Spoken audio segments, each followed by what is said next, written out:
Hai, Assalamualaikum. Di video kali ini kita akan membahas tentang gugatan rekonvensi. Ada yang bertanya atau berkonsultasi seperti ini ya, yang mana pada intinya bagaimana sih untuk bisa mengajukan gugatan balik? Atau bisa nggak sih kita sebagai tergugat, kemudian kita ingin menggugat balik, kita ingin menuntut balik, bisa nggak dan bagaimana caranya?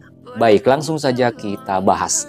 Di dalam perkara perdata, baik itu perdata secara umum ya, misalkan puan prestasi, perbuatan melawan hukum, kemudian gugatan cerai di pengadilan negeri bagi yang non-muslim, kemudian juga harta gono gini ya, yang diajukan atau digugat ke pengadilan negeri, ataupun perkara-perkara perdata yang menjadi kewenangan pengadilan agama, seperti gugatan perceraian, gugatan harta gono gini atau harta bersama ya, gugatan warisan, atau gugatan sengketa ekonomi syariah yang menjadi kewenangan pengadilan agama. Nah, itu pihak tergugat dalam perkara tersebut boleh dan bisa untuk mengajukan gugatan balik atau tuntutan balik. Nah, gugatan balik inilah yang disebut dengan gugatan rekonvensi.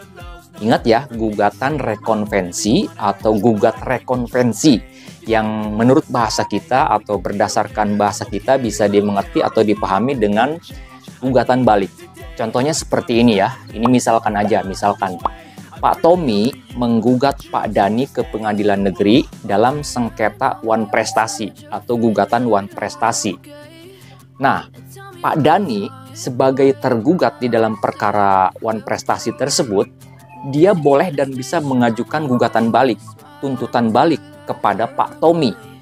Nah, ketika Pak Dani mengajukan gugatan balik atau gugatan rekonvensi, maka para pihaknya disebut dengan penggugat rekonvensi dan tergugat rekonvensi. Pak Dani yang tadinya sebagai tergugat, karena dia mengajukan gugatan balik atau gugatan rekonvensi, maka Pak Dani ini disebut dengan penggugat rekonvensi garis miring tergugat konvensi.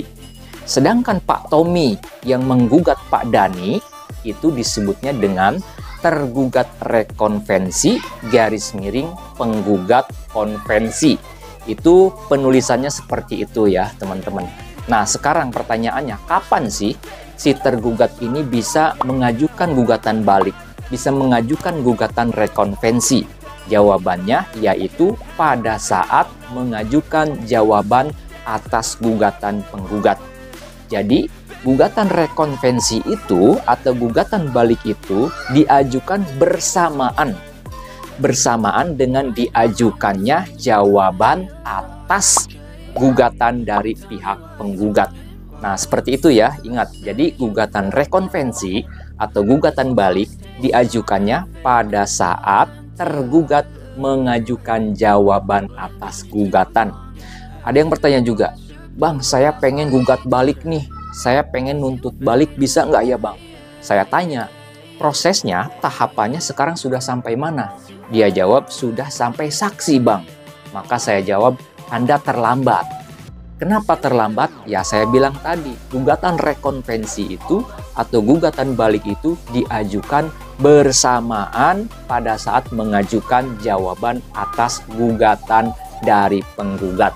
Nah, cukup jelas ya teman-teman. Jadi gugatan rekonvensi atau gugatan balik itu bisa dan boleh diajukan oleh seseorang yang berposisi sebagai tergugat dalam suatu perkara perdata, baik di pengadilan negeri maupun di pengadilan agama. Dan pengajuan gugatan rekonvensi tersebut diajukan pada saat mengajukan jawaban atas gugatan dari pihak penggugat.